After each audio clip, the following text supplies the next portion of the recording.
Okay. Actually, now the only thing that we have to do for this chapter is our chi-square test. ठीक है. अच्छा जी, chi-square test. Now, ये जो chi-square test है and all the tests that you're gonna do अभी in your A2, ये आपके साथ ना सारी जिंदगी रहने वाला है. So statistics would not go away from your life because bachelor's की जो आपकी क्या कहते हैं जिंदगी है, बैचलर्स में आप कोई भी क्या कहते हैं कर रहे हो, आप एमबीबीएस कर रहे हो या आप अल्लाह जाने कोई भी बैचलर्स, जैसे मैं अपनी डिग्री में मेरा बैचलर्स इन साइकोलॉजी है, या even the kids who are gonna do CS and everything, statistics would stay with, because research हम जो कर रहे होते हैं, हम जो ट्रेंड्स बता रहे होते हैं, हम जो एनालिसिस कर रहे होते हैं डेटा का, और इससे हम अपनी कोई हाइपोथेसिस प्रूव कर रहे होते हैं, वो सब हम स्टेटिस्टिकल डेटा के थ्रू एक्सप्रेस कर रहे होता है, उससे प्रूव कर रहे होता है. So if you are doing any degree in sciences and आप फिर वहां पे भी चले जाओ, अगर कॉमर्स साइड पे भी चले जाओ, statistics is something that's gonna stay with you. So अब हम आ जाते हैं गाय स्क्वायर टेस्ट पे. क्या होता है गाय स्क्वायर टेस्ट, इसके क्या स्टेप्स होते हैं? Just give me a minute. I'm going to grab myself a glass of water and I'll continue. Just a minute. Okay, I'm back. अच्छा, हमारे पास गाय स्क्वायर टेस्ट. chi-square टेस्ट में हम बात क्या कर रहे होते हैं? We're analyzing. Yes, Rahima. Do I like biomaths? Um, I don't dislike it completely, but not my most favorite thing, I would say. But I think so when you come in university, you realize that biomaths help you because you're already familiar with these terms. No, it is not hard. These tests are not hard. ठीक है, इनके answers are not hard. chi-square test की मैंने अलग से worksheet भी बनाई हुई है. It has like 3 to 4 questions from the last few years. So we would be doing that. So don't worry. आज हम लोग पूरा मेथड समझेंगे, कल हम वो वर्कशीट करेंगे और इनहेरिटेंस के कुछ, वैसे इनहेरिटेंस के हमने वैसे सारे केसेस के साथ साथ ही क्वेश्चंस कर लिए थे, बट आई सी अगर एक दो और क्वेश्चंस हम इनहेरिटेंस की प्रैक्टिस कर ले और हम फिर कल chi स्क्वायर की वर्कशीट कर रहे होंगे. ठीक है. अच्छा, अब इनके स्टेप्स अच्छे से समझ. So in this class focus on each and every step that I am writing, और उनकी क्या सिग्निफिकेंस है उनको भी समझ लो.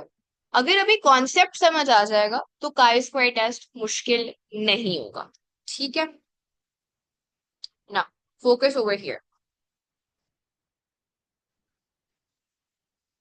सबसे पहले हम जब भी कोई भी रिसर्च कर रहे हो, अच्छा इसकी लिंक मैं पहले समझा देती हूँ इनहेरिटेंस से क्या है. इनहेरिटेंस में हम क्या करते हैं, जब भी हम प्रोसेस बनाते हैं तो हम रेशियोज प्रिडिक्ट करते हैं through our process. Is that true? कि हमारे पास जो फिनोटाइपिकल रेशियो है वो 1:1:1 है, 3:1 है, या 9:3:3:1 है. तो हमें पता है कि मोनोहाइब्रिड में अगर होमोजाइगस इंडिविजुअल्स आपस में क्रॉस कर रहे हैं, like for example if it is homozygous dominant into homozygous dominant, तो ऑफस्प्रिंग जितने भी हैं उनका फिनोटाइप आपको क्या नजर आएगा? आपको फिनोटाइप ऑफस्प्रिंग का डोमिनेंट ट्रेट नजर आएगा. Is that true? So all offsprings would be looking the same. Do you all agree? Right. So in इस वाली क्रॉस में हम एक्सपेक्ट करें कि सारे ऑफस्प्रिंग्स जो हैं वो सेम दिखाई दे रहे हो. अगर यहाँ पे होमोजाइगस रिसेसिव दोनों पेरेंट्स होते तो हमारे पास इनके ऑफस्प्रिंग का भी हम क्या प्रिडिक्ट करते कि सारे जो ऑफस्प्रिंग्स हैं उनके पास क्या है, रिसेसिव ट्रेट है. ठीक है.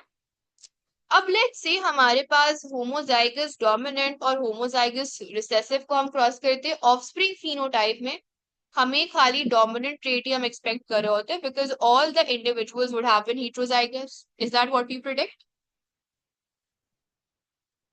कि हमारी जो F1 जनरेशन होती है उसका जो फिनोटाइप है that is the same for all people because all of them are heterozygous for the trait. And let's say हम एक हेटेरोजाइगस इंडिविजुअल को क्रॉस करवा रहे हैं होमोजाइगस से, तो हमारे पास अब ऑफस्प्रिंग का जो फिनोटाइप होगा उसमें we are expecting that 75% of the क्या कहते हैं, offsprings would be dominant, and क्या कहते हैं, one sorry, 25% of the offsprings would have the recessive phenotype. So if I ask you कि मेरे पास total 100 offsprings हैं इस क्रॉस के, so you guys would say that we expect कि हमारे पास 75% जो offsprings होंगे, 75 individuals would have the dominant trait and the 25 individuals would have the recessive trait. This is how you would predict, right? Perfect. ये हमारे पास हमारे expected results होते हैं. This is what we are expecting.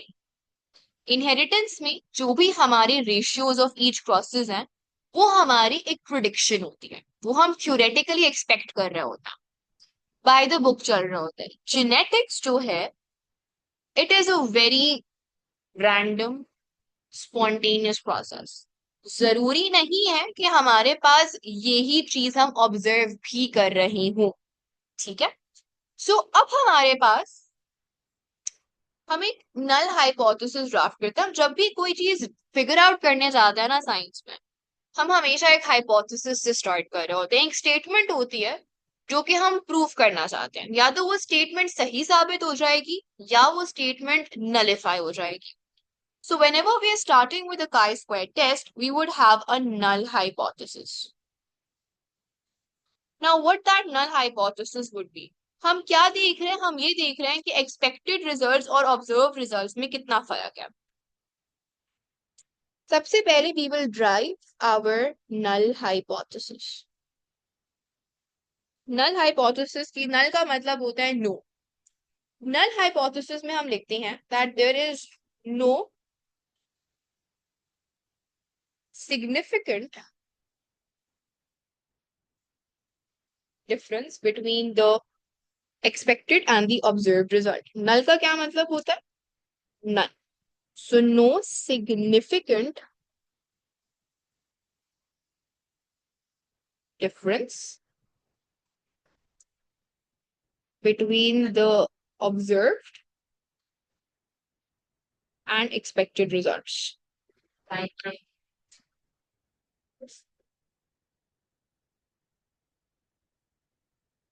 अब हम इसको prove कैसे करेंगे?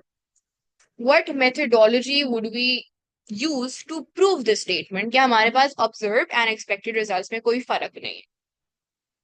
उसके लिए there are certain steps. वो steps क्या होंगे? अच्छा, हमारे पास एक टेबल आता है अक्सर क्वेश्चन में.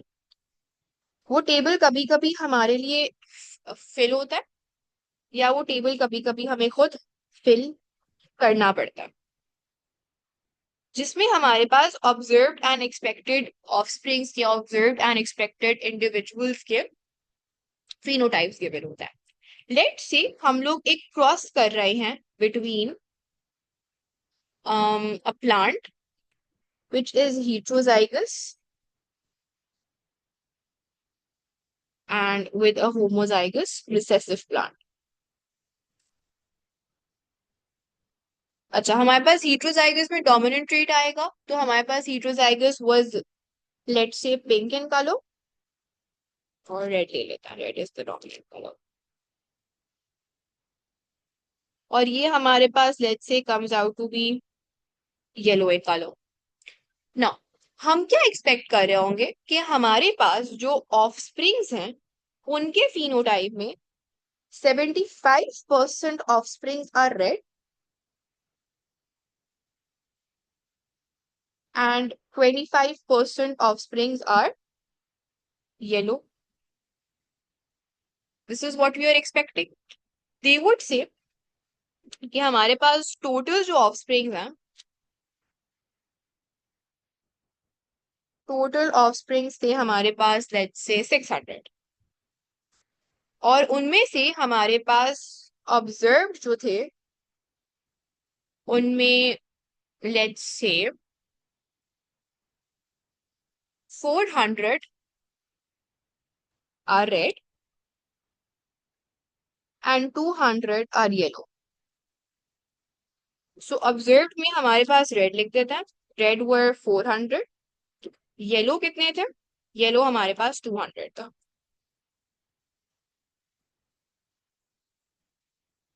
हम एक्सपेक्ट कितना कर रहे थे, expected offsprings, can you guys tell me expected offsprings क्या होंगे? रेड कितने होने चाहिए थे और येलो कितने होने चाहिए थे? So, हमारे पास एक्सपेक्टेड हम क्या रख रहे थे, 450 रेड होने चाहिए थे और हमारे पास 150 येलो होने चाहिए थे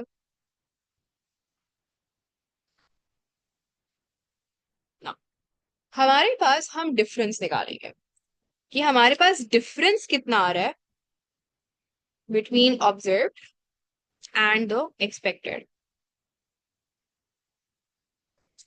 what do you mean Amna by this question? 400 200 नहीं कर सकते एज इन?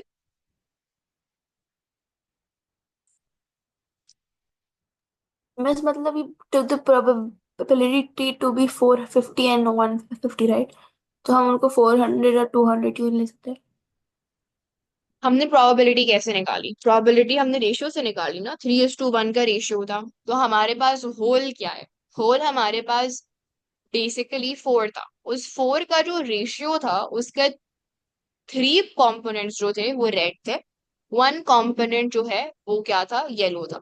सो हमारे पास, Okay. इसको ऐसे समझो कि हमने part upon whole into total कर दिया।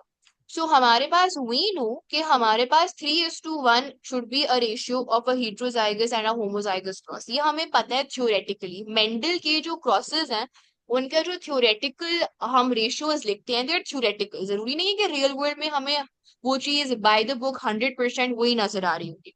वेरिएशंस आ हम्म। सकती हैं, डेविएशंस आ सकती हैं। हम यही प्रूव करना चाह रहे हैं कि जो डिफरेंस आ रहा है between the observe and the expected result, वो क्या कोई बहुत बड़ा डिफरेंस है या फिर वो एक बहुत इनसिग्निफिकेंट डिफरेंस है। अगर बहुत छोटा सा डिफरेंस है तो हम कहेंगे कि यार ये चांस की वजह से हुआ है। लेकिन अगर बहुत बड़ा डिफरेंस आ रहा है between the observed and expected result, हम कहेंगे नहीं, ये चांस की वजह से तो नहीं आ रहा, कोई और फैक्टर है जिसकी वजह से ये इतना बड़ा डिफरेंस आ रहा है between observed and expected result. Are you getting this now? Yeah. तो एक्सपेक्टेड रिजल्ट्स हम कैसे फाइंड आउट करते हैं? Through our ratios. हमें पता है कि अगर हमारे पास होमोजाइगस डोमिनेंट का क्रॉस होगा तो सारे फिनोटाइप सेम होंगे। होमोजाइगस रिसेसिव का क्रॉस होगा तो हमारे पास सारे फिनोटाइप डोमिनेंट आएगा। और हमें पता है कि अगर हीट्रोजाइगस और होमोजाइगस रिसेसिव का क्रॉस होगा तो हमारे पास 75% एज इन 3 जो सेक्शंस होंगे वो डोमिनेंट ट्रेट के होंगे, एक section 25% of the section would be the recessive trait. Dihybrid का हमें पता है 9:3:3:1 होता है।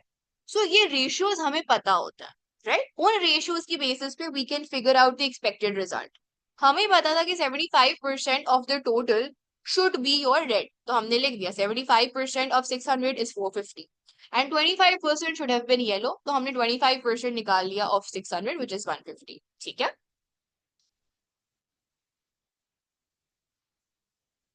अच्छा, अब हम लोग क्या करेंगे, हम लोग दोनों के ऑब्जर्व्ड माइनस एक्सपेक्टेड कर देंगे, क्योंकि हमें प्रूव ही यही करना है कि ऑब्जर्व्ड माइनस एक्सपेक्टेड रिजल्ट्स में कितना फर्क है। इज इट रैंडम और इज इट क्या कहते हैं, इज इट सिग्निफिकेंट और is it insignificant? 400 minus, sorry 450 minus 400, so this comes out to be 50। तो हमारे पास ओ माइनस सी की क्या वैल्यू आ रही है, 50 वैल्यू आ रही है। और 200 माइनस 150 की भी हमारे पास 50 आ रही होगी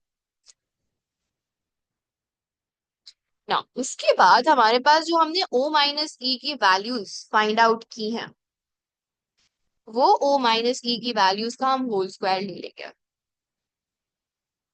सो इन वैल्यूज को हम क्या कर देंगे, होल स्क्वायर कर देंगे। सो 50 का होल स्क्वायर क्या होता है? अच्छा, ये वैसे -50 होगा, ये +50 होगा, बट इनका होल स्क्वायर अगर ले लेंगे तो हमारे पास सेम ही वैल्यू आ रही होगी which is 2500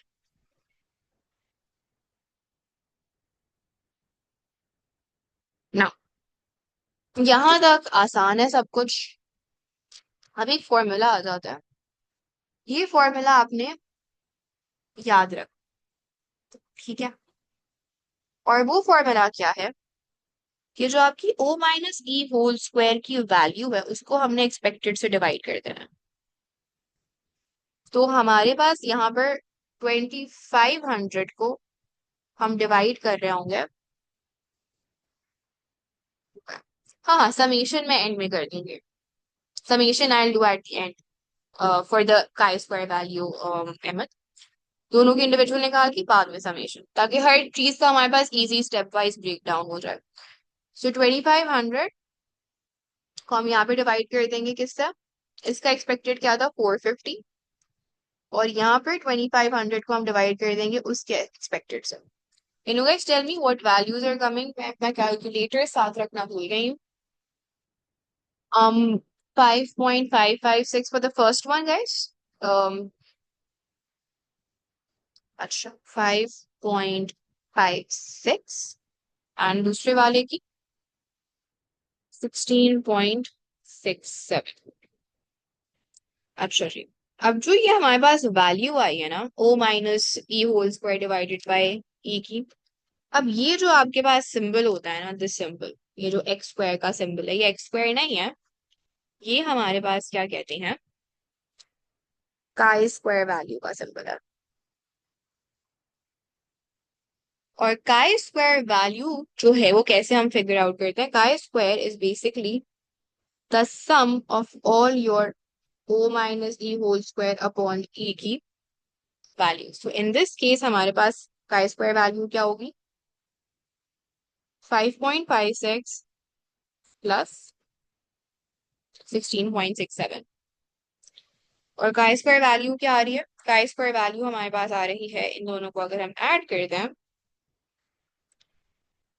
22.23। Is that correct? या 22.23 आ रही है। ये हमने काई स्क्वायर की वैल्यू जो है ये फिगर आउट कर ली। लेकिन यहाँ पे कहानी खत्म नहीं होती, ये हमारे पास इंटरवल से पहले की कहानी है। एक कॉन्सेप्ट होता है degree of freedom. Degree of freedom की रॉकेट साइंस में हमें जाने की जरूरत नहीं है, मगर क्योंकि मुझे कीड़ा है हर चीज को समझाने का, तो मैं डिग्री ऑफ फ्रीडम भी बता देती हूँ क्या होता है।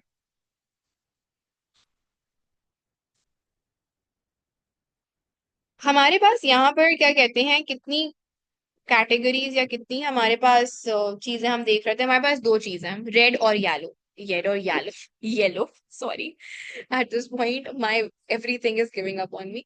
बट हमारे पास यहाँ पर दो कैटेगरीज हैं, रेड और येलो। अगर यहाँ पे कोई और कलर आ जाता, ब्लू आ जाता, तो हमारी कैटेगरीज बढ़ जाती। बट यहाँ पर हमारे पास कितनी कैटेगरीज हैं? दो कैटेगरीज हैं।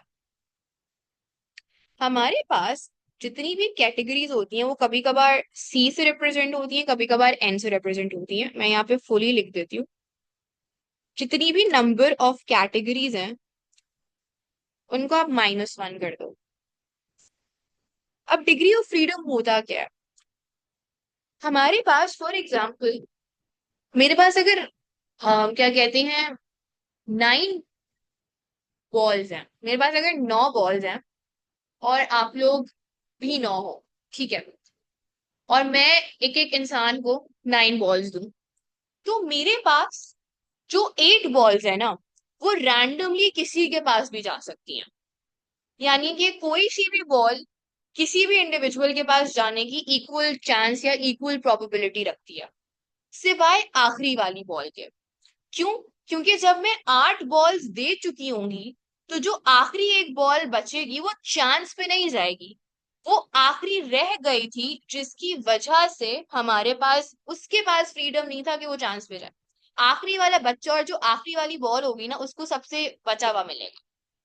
सो डिग्री ऑफ फ्रीडम में हम ये बताते हैं कि कितनी वैल्यूज या कितनी कैटेगरीज या कितनी चीजों के पास ये फ्रीडम है कि वो इक्वल चांस या इक्वल प्रोबेबिलिटी रखती हूँ किसी के पास भी जाने की। आखिरी चीज के अलावा every other number, every other ball, every other category had free chance except for the last one, जो पीछे आखिरी रह जाएगा वो बेचारा होगा। इस वजह से हम डिग्री ऑफ फ्रीडम जो है वो हम कहते का जो फॉर्मूला होता है वो n-1 होता है या c-1 होता है। हम एक चीज उसमें से ऑटोमेटिकली निकाल रहे होते हैं, क्योंकि जो आखिरी वाली चीज होती है ना, उसके पास फ्रीडम नहीं होता, वो डेफिनेटली जानी ही होती है, या उसके पास चांस या प्रोबेबिलिटी नहीं होती। डिग्री ऑफ फ्रीडम समझ आ गई कि क्यों उसमें हम n-1 या c-1 कर रहे होते हैं। यहाँ पर हमारे पास खाली दो कैटेगरीज थी, तो हमारे पास 2-1 हमने कर दिया और हमारे पास डिग्री ऑफ फ्रीडम आ गई नाउ आपने क्या कैलकुलेट करना है, आपने ये दो चीजें कैलकुलेट करनी है। आपने काई स्क्वायर वैल्यू कैलकुलेट करनी है और आपने क्या करनी है, आपने डिग्री ऑफ फ्रीडम कैलकुलेट करनी है। डिग्री ऑफ फ्रीडम कैलकुलेट करना आसान होता है। काई स्क्वायर के लिए आपको क्या कहते हैं, ये सारी चीजें होनी चाहिए। Observe and expected, observe and expected को माइनस कर दोगे, जो आपके पास माइक डिफरेंस आया उसका होल स्क्वायर, और हर पर्टिकुलर कैटेगरी का जो होल स्क्वायर है उसको उसके ओरिजिनल एक्सपेक्टेड नंबर से डिवाइड कर दोगे। जब हर किसी कैटेगरी का आप ओ minus E whole square upon E की वैल्यू ले लोगे, आप उसको समेट कर दोगे, 5.56 प्लस 16.67 कर दोगे, and you will get your काई स्क्वायर वैल्यू। उसके बाद आप अपना डिग्री ऑफ फ्रीडम निकालोगे। ये दो चीजें आपने निकालनी, एक टेबल आपको गिवन होगा। अब वो table, let me download that, just a second. अच्छा, हमारे पास एक टेबल हमें प्रोवाइडेड होगा, जो कि हमारे पास होता है कुछ इस तरह का ना। हमारे पास जो आपको एक हाईलाइटेड वर्जन नजर आ रहा होगा, जो कि क्या है, 0.05। 0.05 पे हमारे पास जो वैल्यू होती है ना, उस वैल्यू को हम बुलाते हैं critical value. So critical value is where it is at the 0.05 mark. अब यहां पर आपको नजर आ रहा होगा over here degrees of freedom का कॉलम है। हमारी डिग्री ऑफ फ्रीडम क्या थी, हमारी डिग्री ऑफ फ्रीडम वाज 1। तो हम कौन सी वाली रो देख रहे होंगे, हम 1 वाली रो देख रहे होंगे। डिग्री ऑफ फ्रीडम 1 की critical value, can you guys tell me कि हमारे पास critical value of first degree of freedom क्या है।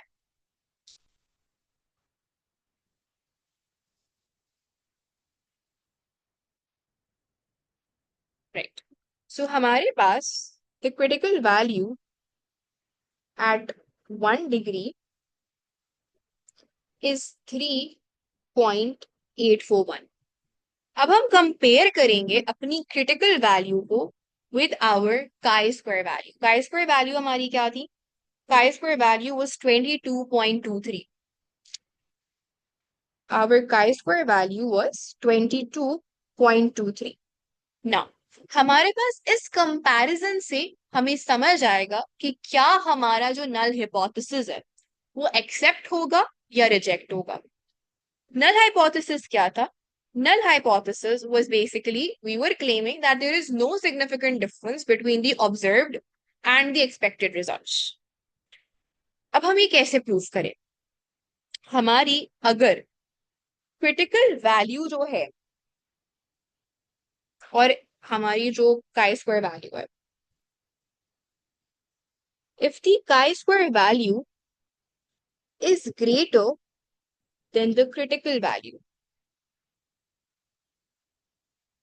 we would reject the null hypothesis.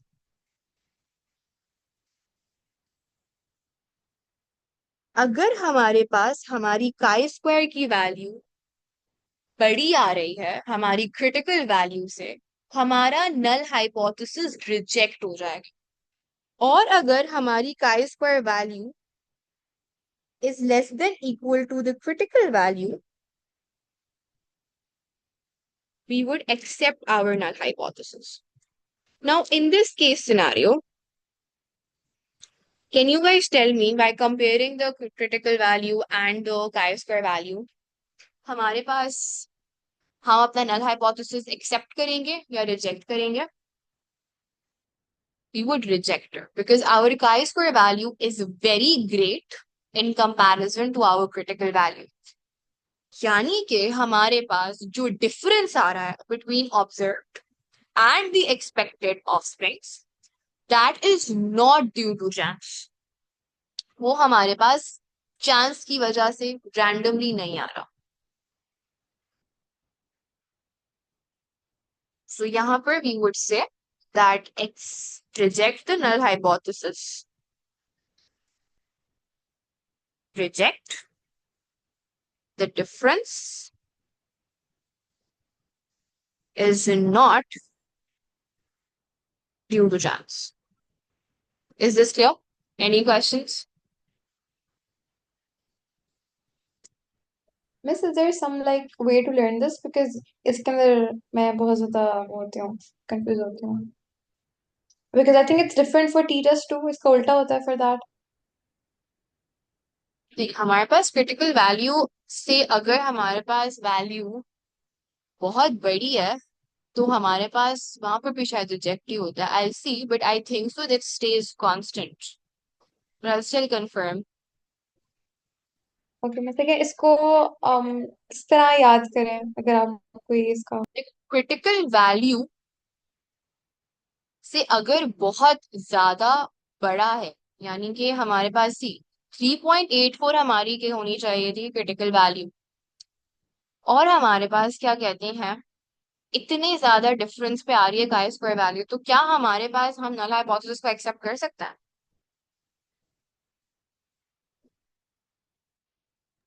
नहीं. नहीं कर सकते Okay. हैं. सो हम इस कंपैरिजन से चलते हैं, ठीक है. But I'll see if I could make like a silly little acronym or an analogy for this. So I'll share with you guys. ठीक है? ठीक है miss. And like also like relating it with the by chance वाली चीज कि sorry, आपकी किसका by आवाज लैग chance कर होता है. गई थी. And like also relating it with the by chance वाली चीज कि तब by chance से होता है तब नहीं होता है. हम्म, देखो, क्रिटिकल वैल्यू हमारे पास कहाँ पर होती है? 0.05 पे होती है. ठीक है.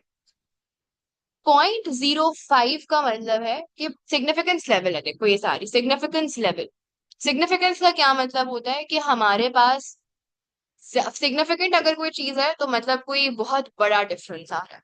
0.05 का मतलब है कि हमारे पास जो भी डेटा है जो आया है, जो हमारे पास डिफरेंस आ रहा है, उसमें खाली 0.05 डिफरेंस आ रहा है. अगर 0.05 से क्या कहते हैं कम डिफरेंस आ रहा है तो भी हमारे पास क्या कहते हैं जो डिफरेंस है वो इतना ज्यादा सिग्निफिकेंट नहीं है. मगर अगर the difference is greater than 0.05, 0.05 से बड़ा सिग्निफिकेंट डिफरेंट आ रहा है, डिफरेंस आ रहा है, तो वो डिफरेंस चांस या रैंडमनेस की वजह से नहीं हो सकता. There has to be some other factor interfering for such a big difference.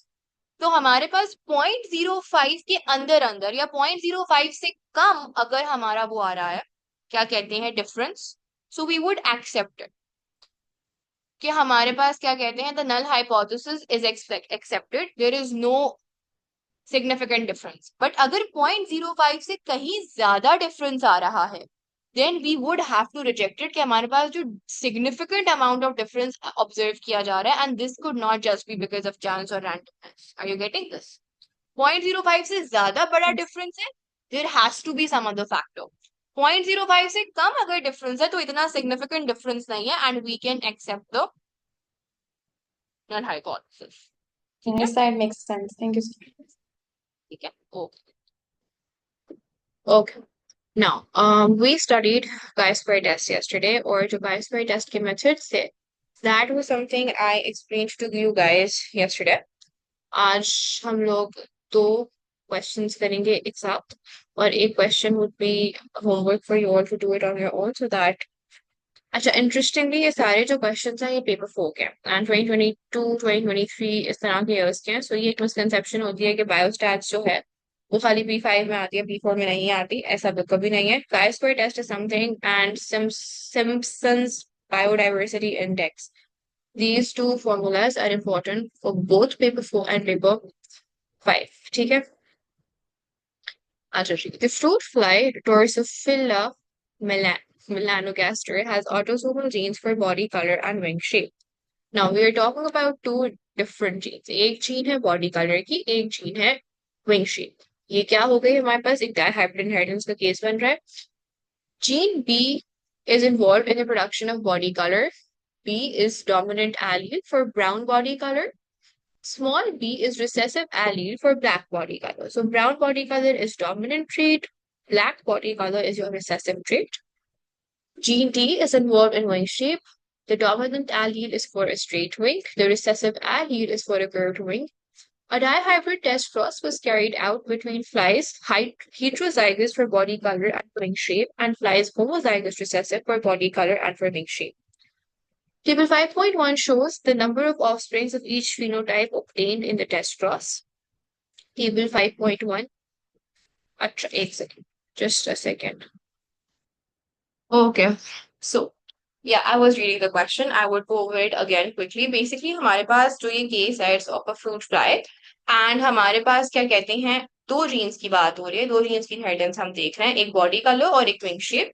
And they've told us कि हमारे पास जो बॉडी allele है, that is coding for brown body color, recessive is coding for black body color, और हमारे पास gene D is for the wing shape, and capital D, the dominant trait is straight wing, and small d, the recessive trait is the curved wing. A dihybrid test cross was carried out between flies heterozygous for body color and for wing, and flies homozygous recessive for body color and for wing shape.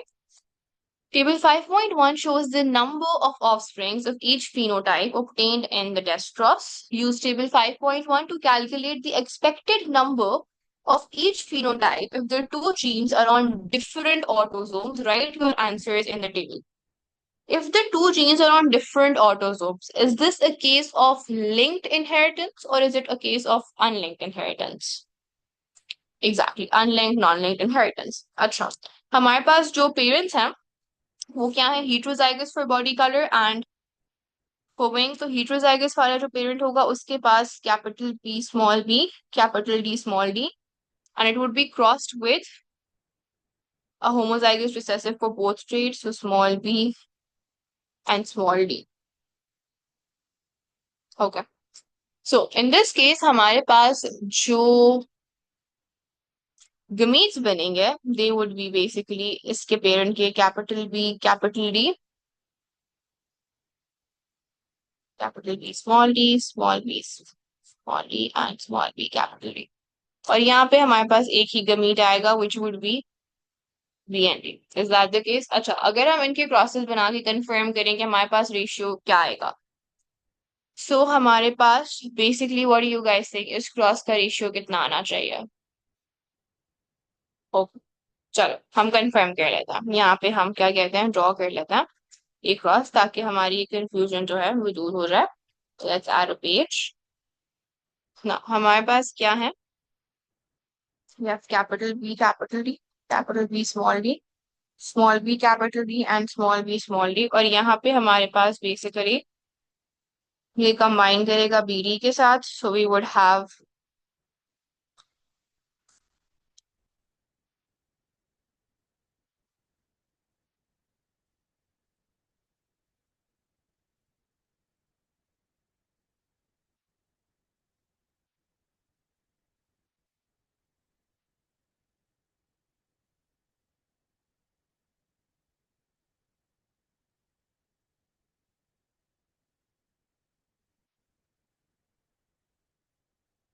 ना, ये हमारे पास possible offspring genotypes आएंगे. Offspring के genotypes and phenotypes G/P. Do you all agree? Any mistakes that I might have made? Right. तो हमारे पास एक पेरेंट जो है वो खाली एक गमीट दे रहा है, हमने उस गमीट के साथ क्रॉस करा दिया सारे चार possible gametes of the heterozygous parent. Now हमारे पास हर जो ऑफस्प्रिंग है उसकी एक अलग जीनोटाइप आ रही है, अलग फिनोटाइप आ रही है. डू यू ऑल एग्री कि हमारे पास 4 पॉसिबिलिटीज हैं? So 4 possibilities and equal likelihood. So 1/4 for this, 1/4 for this, 1/4 for this, 1/4 for this. Is that true? Right? अच्छा, अब हम टोटल कर लेते हैं. हमारे पास ऑब्जर्व नंबर्स कितने थे इन this case? Let's I would just bring my calculator सामने पड़ा. Just give me a second.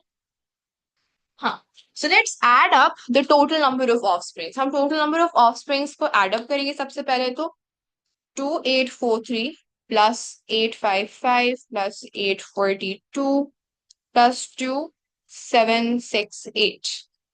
This is a total of 7308. Now 7308 में से हमारे पास हर ऑफस्प्रिंग का जो फिनोटाइप है ना वो क्या कहती हैं, सेम आना, एज इन सेम नहीं, हमारे पास 25% दिस आना चाहिए, 25% ये आना चाहिए था, 25% ये, 25% ये। तो इस टोटल का हम 25% निकाल देंगे। सो 25% of this would be exactly 1827. So all of them should have been 1827. Is this clear? Any questions that anyone might have about this calculation? Because 1/4 क्या होता है? 1/4 is 25%, ना Raima? Miss, I'm confused in how like we got this in the first place. I don't know. मेरे से process नहीं हुआ ये शुरू वाला part. Okay. हमारे पास क्या कहते हैं, अगर हम ये देखें, हमें एक्सपेक्टेड फिनोटाइप्स की अगर हम बात करें तो हमारे पास यही 4 पॉसिबिलिटीज हैं। अगर मैं फिनोटाइप्स लिख भी दूं, dominant allele was brown, so this is brown, and straight winged। फिर दूसरी वाली इज ब्राउन एंड कर्व्ड।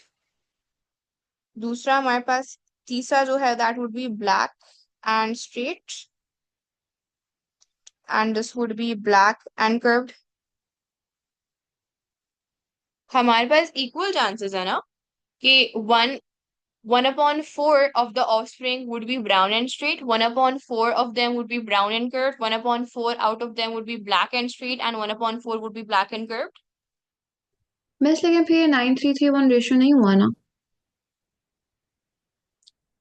हमारे पास क्या कहते हैं, 9:3:3:1 तो तब आता है ना जब दोनों parents are heterozygotes and we have 4 gametes for each। Yes, yes. So यहाँ पे 4 Okay, different miss. phenotypes आ रहे हैं, ठीक है Okay, miss. Thank you. ना। हमारे पास क्या कहते हैं, 1/4 would be each phenotype, so 1/4 is basically what, 25%। अगर आप 1/4 of 7, अगर आप 1/4 भी कर दोगे 7308 का, तब भी आपके पास वैल्यू 1827 आएगी। और अगर आप 25% ऑफ 7308 देखोगे, तब भी आपके पास जो वैल्यू आएगी वो 1827 आएगी। Why do they be equal? What Rama? अभी भी कोई कंफ्यूजन है? Yes, miss, सही तरह समझ नहीं आ रहा. प्रोबेबिलिटी क्या होती है मैथ में? प्रोबेबिलिटी का फॉर्मूला क्या होता है? ओ लेवल मैथ में पढ़ा था। If anybody is from math background, please correct me if I'm writing the correct formula. Number of possible outcomes upon total outcomes, यही होता है प्रोबेबिलिटी का फॉर्मूला, राइट? टोटल आउटकम्स कितने हैं? टोटल आउटकम्स हमारे पास 4 है। टोटल आउटकम्स 4 है। एक हमारे पास ब्राउन स्ट्रेट है, एक हमारे पास ब्राउन कर्व्ड है, एक हमारे पास ब्लैक स्ट्रेट है, एक हमारे पास ब्लैक कर्व्ड है। टोटल आउटकम्स हमारे पास 4 है। अब हम क्या करते थे कि हमारे पास calculate the probability of green dice, और हमारे पास टोटल डाइसेस हैं, क्या कहते हैं, लेट्स से ग्रीन डाइस हमारे पास 3 है, और टोटल जो डाइसेस हैं वो हमारे पास क्या कहते हैं 12 है। तो हम क्या करते थे, प्रोबेबिलिटी ऑफ ग्रीन क्या होती थी, 3/12 होती थी, इक्वल्स टू 1/4। सिमिलरली हमारे पास यहाँ पर हर फिनोटाइप की पॉसिबिलिटी एक ही है। Brown straight would be 1/4, brown curve would be 1/4, black straight would be 1/4, black curve would be 1/4। तो प्रोबेबिलिटी की हम बात करें, एक्सपेक्टेड का क्या मतलब होता है कि हमारी प्रोडिक्शन क्या है, हमारी प्रोबेबिलिटी क्या है। ठीक है, अब क्लियर हो गया? परफेक्ट। अच्छा जी। A chi-square test was carried out to compare the observed results with the results that would be expected from a dihybrid cross involving genes on different autosomes. The value of chi-square comes out to be 2097.836. Table 5.2 shows the critical values for the chi-square distribution. Degrees of freedom 1, 2, 3, and 4. Degree of freedom का क्या होता था formula? Degree of freedom was, degree of freedom is number of possible, the number of categories -1। हमारे पास number of possible categories है 4, सो हम 4 -1 कर देंगे, which is 3। सो हमारी degree of freedom in this case is 3। सो हम डिग्री ऑफ फ्रीडम का जो third column है उससे हम अपनी क्रिटिकल वैल्यू फाइंड आउट करेंगे। क्रिटिकल वैल्यू हम देखते हैं किस पर है, क्रिटिकल वैल्यू हम देखते हैं 0.05 पे, ठीक है। 0.05 पे क्रिटिकल वैल्यू है 7.815। ना हमारे पास जो हमारी chi स्क्वायर की वैल्यू है, is it greater than the critical value और is it less than the critical value? It is greater than the critical value. हमारे पास जब वैल्यू ग्रेटर होती है क्रिटिकल वैल्यू से, तो हम नल हाइपोथेसिस को रिजेक्ट करते हैं या एक्सेप्ट करते हैं? रिजेक्ट करता है, very good, we reject the person. And अगर हम नल हाइपोथेसिस को रिजेक्ट कर रहे हैं, इसका मतलब है कि हमारे पास ऑब्जर्व्ड और एक्सपेक्टेड का जो डिफरेंस है, it is a significant difference and that difference is not due to chance. कल किसी ने क्वेश्चन मुझे किया था कि ये कैसे याद करें, क्या देखो 0.05 पे हम क्यों देख रहे होते हैं, 0.05 का मतलब क्या होता है, 5%, ठीक है। 0.05 का मतलब होता है 5%। 0.05 पे जो वैल्यू होती है ना, वो ये बता रही होती है कि अगर इतना डिफरेंस आ रहा है, लाइक 5% का अगर डिफरेंस आ रहा है, तो ये कोई इतना बड़ा डिफरेंस नहीं है। हम एक्सेप्ट कर सकते हैं कि हमारे पास डिफरेंस इतना ज्यादा नहीं है, the difference is because of chance. But अगर 5% से ज्यादा का डिफरेंस आ रहा है, 6% डिफरेंस आ रहा है, 7% डिफरेंस आ रहा है, 8%, 10%, 20%, ये सारा जो डिफरेंसेस हैं which are greater than 0.05, greater than 5%, they are significant differences. और हम इन डिफरेंसेस को चांस पे ब्लेम करके इग्नोर नहीं कह सकते। अच्छा, when do we use other columns? For chi-square test we do not use other columns। हमारे पास ये जो significant p वैल्यू का मतलब होता है क्रिटिकल वैल्यू या सिग्निफिकेंट वैल्यू, हमारे पास डिफरेंट स्टेटिस्टिकल एनालिसिस के टेस्ट होते हैं, टी टेस्ट होता है हमारे पास, क्या कहते हैं, similarly there was this other test I was looking at the other day. खैर हमारे पास बहुत सारे स्टेटिस्टिकल टेस्ट होते हैं, जी टेस्ट भी होता है, हाँ जी टेस्ट। सो हमारे पास बेसिकली बाकी टेस्ट का जो it's like a standard, chi square का standard of comparison is the 0.05 P value. किसी और टेस्ट के लिए standard of comparison would be 0.01%। 0.01% का मतलब हमें 1% का डिफरेंस से ज्यादा अगर डिफरेंस है तो हम उसको नलिफाई कर देंगे। सो हमारे पास डिफरेंट टेस्ट का स्टैंडर्ड डिफरेंट होता है। chi स्क्वायर का standard of comparison is the value at 0.05 is the value of 5%। 5% से ज्यादा का डिफरेंस है तो हम नल हाइपोथेसिस को रिजेक्ट कर देता है। 5% से कम का डिफरेंस है तो हम नल हाइपोथेसिस को एक्सेप्ट कर लेता है। किसी और टेस्ट के लिए अगर हमारे पास स्टैंडर्ड 1% है तो हम क्या देखेंगे, 0.01% वाली वैल्यू, सॉरी हाँ 0.01% वाली देखेंगे। अगर किसी हाइपोथेसिस, सॉरी किसी टेस्ट का जो वो है, क्या कहते हैं, स्टैंडर्ड, वो हमारे पास 0.1% है तो हम 0.001 वाली वैल्यू को देखेंगे। सो हर टेस्ट का एक अपना स्टैंडर्ड होता है, स्टैंडर्ड ऑफ डेविएशन होता है कि कितना डिफरेंस आ सकता है हमारे ऑब्जर्व्ड एंड एक्सपेक्टेड रिजल्ट में। For chi square that standard is 5% और 0.05, ठीक है। तो इसीलिए हम अपनी जो chi स्क्वायर की वैल्यू है उसको कंपेयर कर रहे होते हैं 0.05 वाली वैल्यू से। Now हमारे पास explain how the value of chi-square and table 5.2 can be used to assess the significance of the difference between the observed and the expected results. In table 5.1, so we would say that the chi-square value is greater than the critical value, and you have to tell कि आपने कौन सी degree of freedom use की है, उसका भी एक mark है। chi-square value is greater than the critical value at the third degree of freedom। This suggests, अब आप अपनी क्या कहते हैं assumption वो लिखोगे assessment। This suggests that there is a significant difference between the observed and expected results.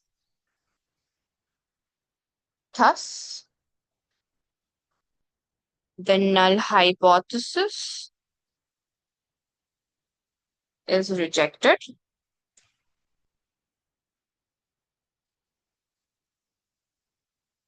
and the difference is not because of chance.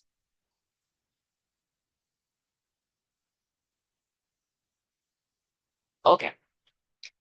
I'm assuming this would be clear. हमने भी डिस्कस किया है. Suggest explanations for the observed results in table 5.1. Okay. हमारे पास observed results in table 5.1 का मतलब क्या है कि हमारे पास क्या कहते हैं, दो phenotypes बहुत ज्यादा नजर आ रहे हैं. Brown body color and straight wings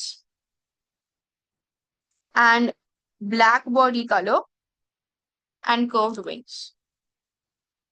अच्छा, इफ यू ऑब्जर्व हमारे पास जो heterozygous पेरेंट था, अगर उसका फिनोटाइप हम देखें तो हमारे पास the brown colour is dominant. हमारे पास एक पेरेंट वाज ब्राउन एंड हमारे पास डोमिनेंट विंग क्या था, स्ट्रेट था. So the one parent is basically brown and straight and the other parent is the ulta of that. This would be black and curved. Can you see कि हमारे पास जो parental phenotypes हैं, brown and straight और हमारे पास black and curved, वो सबसे ज्यादा है. यानी कि पेरेंटल phenotypes ज्यादा नजर आ रहे हैं in the offsprings in comparison to newer phenotypes. Now हमारे पास इसका मतलब है कि न्यूअर पॉसिबिलिटीज ऑफ एलील्स जो हैं वो कम बन रही हैं. यानी नए कॉम्बिनेशंस कम बन रहे हैं. नए कॉम्बिनेशंस वाले कौन से बच्चे हैं, ये वाले बच्चे हैं. तो हमारे पास जो नए कॉम्बिनेशंस हैं वो कम बन रहे हैं. Can we infer this from this data? Are you all with me? No. हमारे पास जो न्यू कॉम्बिनेशंस बनते हैं उनकी क्या क्या प्रोसेसेस होते हैं, किन प्रोसेसेस के थ्रू हमारे पास नए कॉम्बिनेशंस ऑफ एलील्स बनते हैं? नो, हमारे पास क्या कहते हैं, अच्छा, म्यूटेशन को हम इतना ज्यादा यूज नहीं करते. इन आंसर्स में कर सकते हो लेकिन it's not that big of a reason for recombination to be formed. Yes, mutation की वजह से नए कॉम्बिनेशन ऑफ एलील्स बनता है बट बहुत हद तक पॉसिबल है कि म्यूटेशन से हमारी के लिए हमारी कोई नई एलील ही बन जाए, यानी डोमिनेंट रिसेसिव की बजाय कोई तीसरी एलील इंट्रोड्यूस हो जाए.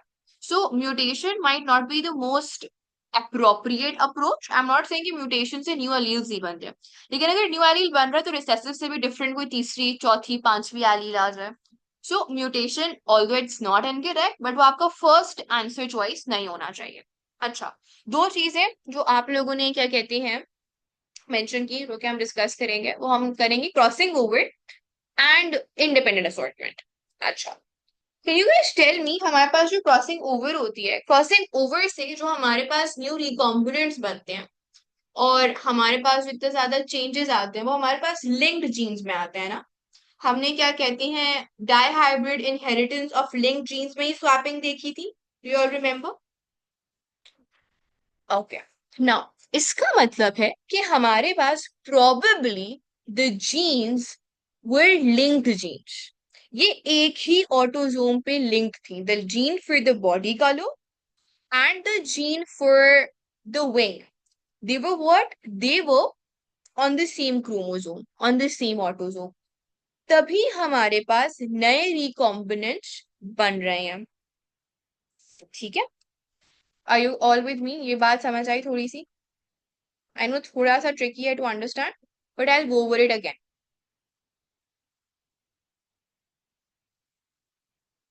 हमारे पास एक चीज जो हम ऑब्जर्व कर रहे हैं वो ये ऑब्जर्व कर रहे हैं कि हमारे पास जो पेरेंटल फिनोटाइप है वो सबसे ज्यादा रिप्रोड्यूस हो रहा है, वो सबसे ज्यादा क्या कहते हैं पास डाउन हो रहा है. सबसे पहली तो ऑब्जर्वेशन हमारे पास ये है. अगर पेरेंटल फिनोटाइप हमारे पास सबसे ज्यादा क्या कहते हैं पास डाउन हो रहा है तो हमारे पास रिकॉम्बिनेंट्स कम बन रहा है. रिकॉम्बिनेंट्स बनते कब है? रिकॉम्बिनेंट्स बनते तब हैं जब हमारे पास क्रॉसिंग ओवर हो रही होती है, एक्सचेंज ऑफ जेनेटिक मटेरियल होता है. So we would say that greater parental phenotypes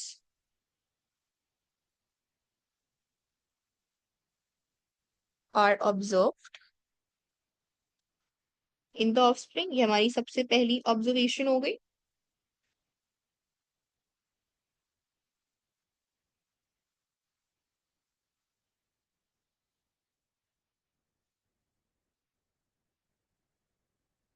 Then we would say that it is possible that crossing over took place.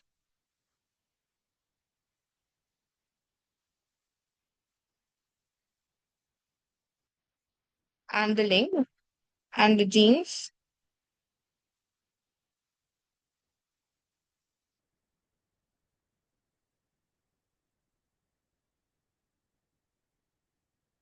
and the genes do not assort independently because they're what? They're linked.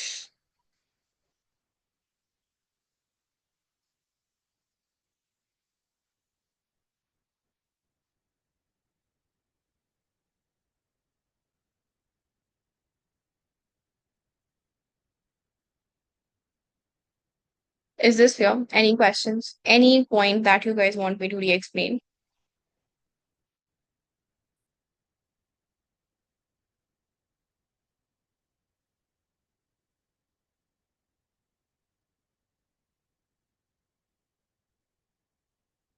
अच्छा वैसे ना technically ये वाला point पहले आना चाहिए, independent assortment वाला point पहले आना चाहिए, and then the next part should come. एक मिनट मैं ये सही कर देती हूँ।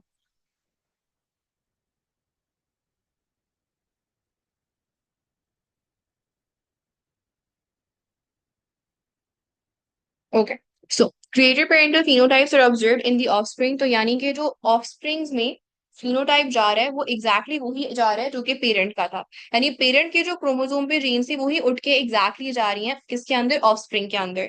जिसका मतलब ये है कि हमारे पास इंडिपेंडेंट असॉर्टमेंट में क्या होता था कि हमारे पास जो होमोलोगस क्रोमोसोम्स होते थे they used to independent assort क्या कहते हैं, इंडिपेंडेंटली असॉर्ट देमसेल्व्स। अगर हमारे पास जो जीन्स है फॉर एग्जांपल वो एक ही क्रोमोसोम पे है, ए एंड बी पे हैं, ठीक है, ये एक क्रोमोसोम की पॉसिबिलिटी है। और दूसरे पेरेंट का मैं ब्लू से क्रोमोसोम शो कर देती हूँ। इसके पास क्या है? Capital A small A, capital A small B. तो यहाँ पर हमारे पास पॉसिबल गमीज कितने बनेंगे? अगर हमारे पास लिंक जीन्स हैं, दो गमीज बनेंगे। Is that true?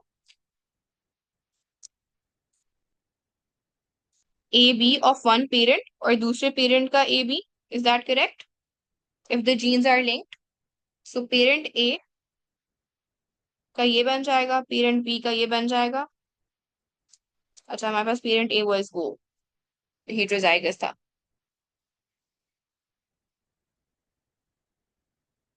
Are you all with me?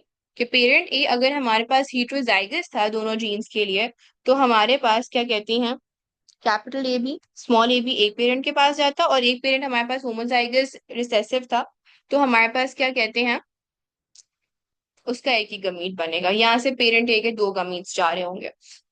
How do I know that it is linked? देखो हमारे पास सबसे ज्यादा कौन सी चीज कॉमन आ रही है? हमारे पास पेरेंटल फिनोटाइप से ज्यादा कॉमन आ रहा है ना। Is that what is happening Amar? Parental phenotype यानी कि अगर हमारे पास एक जीन, सॉरी ये दोनों जीन्स अगर एक ही क्रोमोसोम पर हैं, तो हमारे पास जो क्रोमोसोम है वो पूरा एज इट इज जाता है, right? A over here, B over here. ऐसा तो नहीं है ना कि मैं ए और बी को अलग कर सकती हूँ, इंडिपेंडेंट असॉर्टमेंट तो नहीं हो सकती ना लिंक जीन्स की। There as it is going to the offspring. Is that true?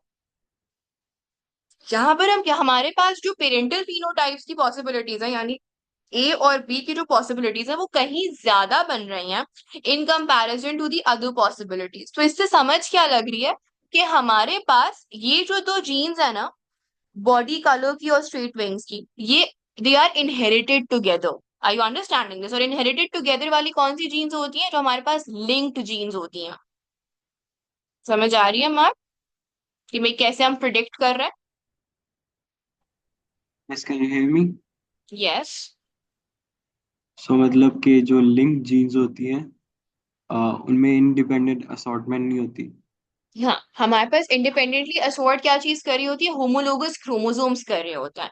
Bivalent हमारे पास सेपरेट होता है, लेकिन एक पूरा जो क्रोमोसोम होता है वो तो एज इट इज जा रहा होता है ना गमीट्स के अंदर। उनमें क्रॉसिंग ओवर से चांसेस ये हो सकता है कि इसका जो एक जीन है वो शायद बदल जाए दूसरे वाले होमोलोगस क्रोमोसोम के साथ। जब क्रॉसिंग ओवर हुई तो अलग हुई, लेकिन इंडिपेंडेंट असॉर्टमेंट जो है वो जीन्स की नहीं होगी। Genes would be inherited together.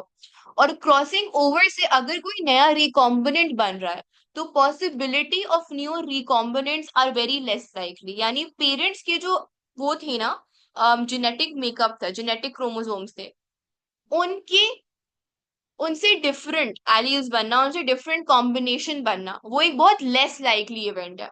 तो ऐसा नहीं है कि हमारे पास लिंक जीन्स में डिफरेंट फिनोटाइप्स नहीं आ सकते, बिल्कुल आ सकता है, बट उनका लाइकलीहुड बहुत कम है। लाइकलीहुड क्यों कम है? Because crossing over is a very rare event.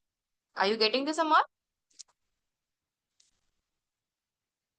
Yes miss, पर अगर लाइक नॉन लिंक्ड होता है इधर तो फिर क्या मतलब रिजल्ट होता है इसका?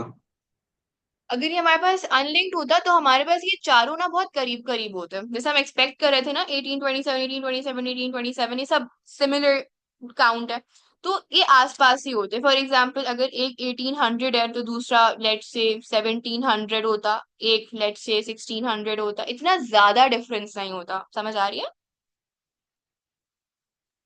कुछ यस मिस। ऑब्जर्व रिजल्ट्स ऐसे होते हैं हमारे पास। तो हम कहते हैं कि ये अनलिंक्ड का केस है, क्योंकि यहाँ पे इंडिपेंडेंट असॉर्टमेंट होती हुई दिखाई दे रही है। So greater parental phenotypes are observed in the offspring and the genes do not, which means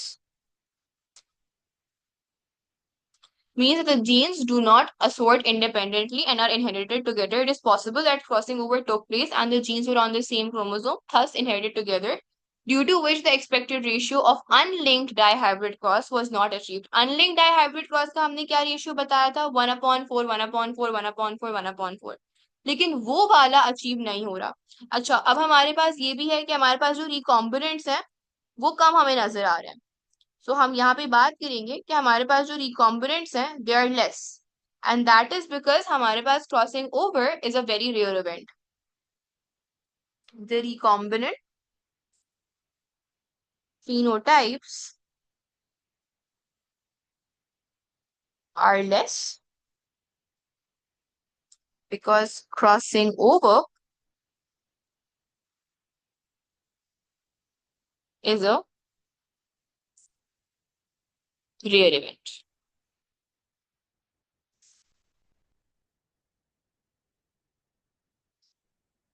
अच्छा जी, next question.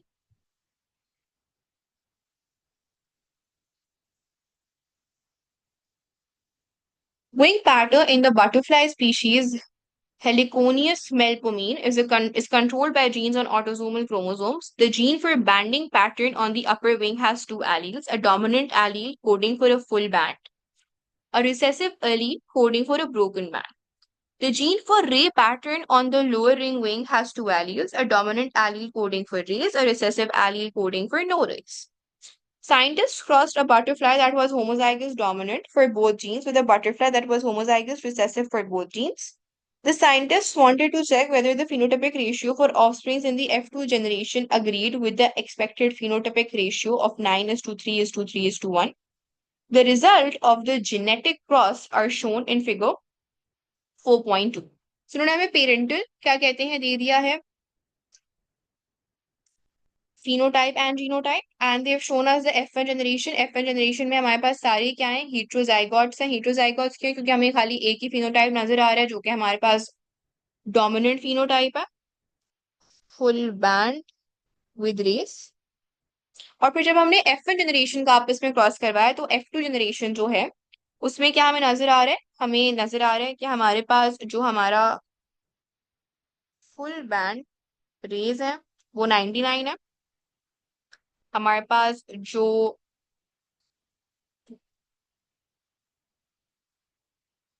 Full band broken raise हमारे पास क्या कहते हैं 21 है। और ये दोनों हमारे पास क्या है? This is your broken band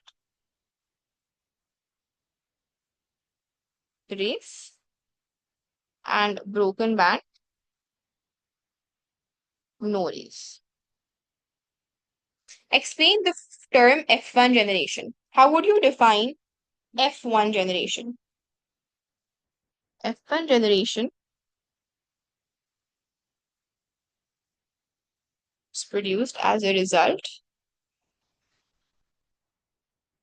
of meeting or crossing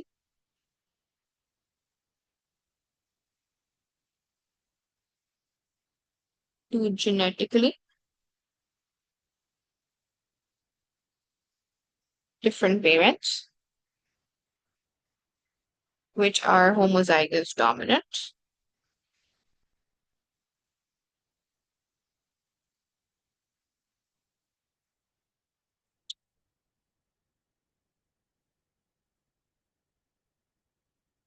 Homozygous recessive.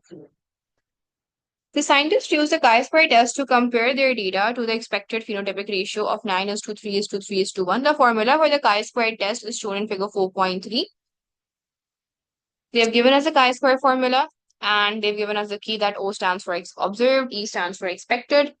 Complete table 4.1 and use the chi-squared formula in figure 4.3 to calculate the chi-square value for these data. Okay. अच्छा जी, let's do the calculation. 76.5 और 25.5 का difference हम निकालेंगे.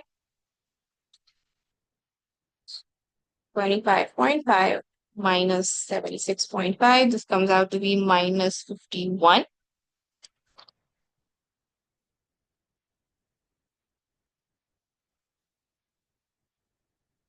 अच्छा नहीं, sorry, ये हमारे पास हमें एक्सपेक्टेड बताना था. Minus 51 goes here. Sorry.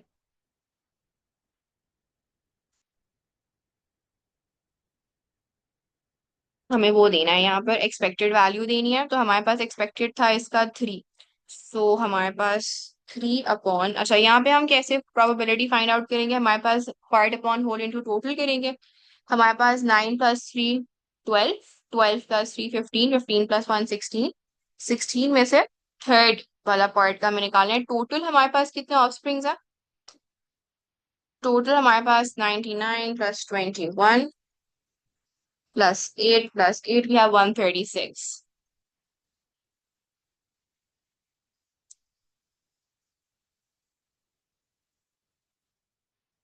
हाँ, हम ये भी कर सकते हैं. दैट इज अ मोर अक्लमंद मेथड. 25.5. या हम अक्लमंद तरीका भी इस्तेमाल कर सकते थे. Sorry, I am not a smart worker guys. I am the hard working student, not the smart working student.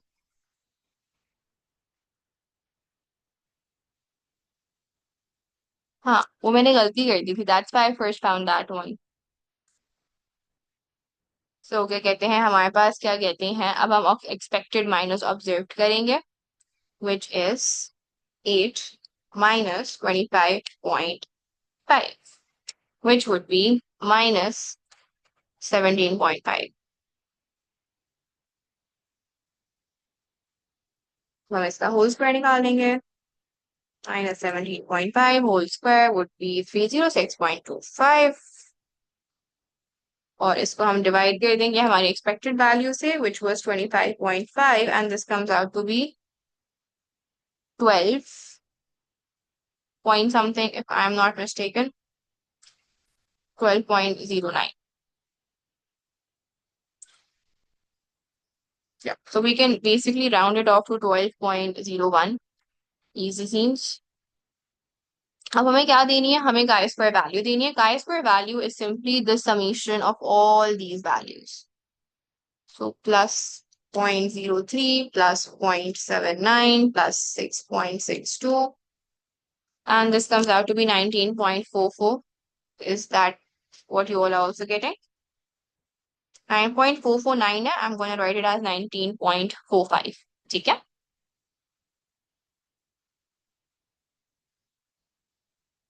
अच्छा जी. The critical value at the 0.05 probability level and 3 degrees of freedom is 7.81. अच्छा, अब हमारे पास क्या कहते हैं, critical value जो है उन हमारी क्या आ रही थी, 19.45 आ रही थी. और इन्होंने हमें बताया कि 3 डिग्रीज ऑफ फ्रीडम पे 7.81 है. 3 डिग्रीज ऑफ फ्रीडम क्यों? क्योंकि हमारे पास 4 पॉसिबिलिटीज थी, 4 कैटेगरीज थी, 4-1, 3 डिग्रीज ऑफ फ्रीडम ही हमारे पास होगा for this chi-square test. It was 7.81. हमारी जो वैल्यू आ रही है that is greater than the critical value at 0.05 probability, which means that we have to reject the null hypothesis. Reject null hypothesis. as the X value is greater than the critical value, which means the difference is significant and is not due to chance.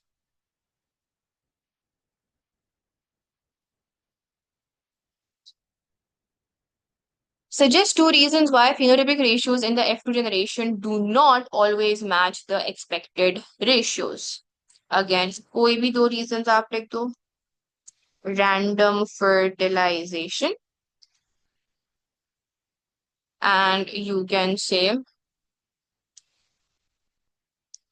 हाँ mutation लिख सकते हैं, crossing over लिख सकते हैं, independent assortment लिख सकते हैं. आप म्यूटेशन लिख दो.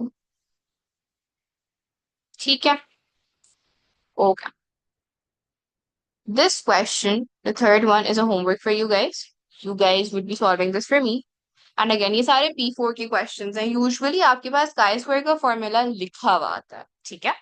They would give you the table, they would give you the formula most of the times. So you do not have to make biostatics इतनी मुश्किल चीज. Biostatics इतनी मुश्किल नहीं है. ठीक है. उसकी रीजनिंग लिखना कभी कभार हाँ मुश्किल हो सकती है. But the entire math behind it, the entire probability behind it is actually not that hard. ये इतनी मैथ्स है. अगर इसमें तो बेसिक हमने माइनस करके होल स्क्वायर करके डिवाइड किया है. ये तो बोर्ड मैथ्स थी. Biostatistics is a major. I'll tell you why. Because आपकी जितनी भी बायोसाइंस की या सोशल साइंसेस की डिग्री होती हैं, they all involve research, right? आप लोग research articles लिखोगे इंशाल्लाह आगे जाके, आप research journals में काम करोगे. So for that आप लोग sample size लोगे, आप लोग data collect करोगे, आप expect करोगे कि आप जिस चीज पे research कर रहे हो उसकी आप एक expectation लेके चलोगे, एक hypothesis बना के चलोगे. And फिर आपके पास जो data आएगा, उस डेटा से क्या कहते हैं आप देखोगे कि आपका जो कोई भी स्टेटिस्टिकल टेस्ट आप यूज करोगे वो आप डिफाइन करोगे कि इस पर्टिकुलर रिसर्च के लिए आप कौन सा स्टेटिस्टिकल डेटा यूज कर रहे हो. और उस स्टेटिस्टिकल डेटा को यूज करते हुए आप बताओगे कि आपका ऑब्जर्व और एक्सपेक्टेड जो चीजें हैं वो कितनी क्लोज है या कितनी नॉट क्लोज है. So biostats is a very important, a very um topic. And ये यूजुअली तमाम बीएस की जितनी भी डिग्रीज होती हैं, जो भी साइंसेस की डिग्रीज होती है, बैचलर्स इन साइंसेस की डिग्रीज, आप लोग ये सब पढ़ रहे हो. तो stats is like a mandatory course for all bachelor levels degrees.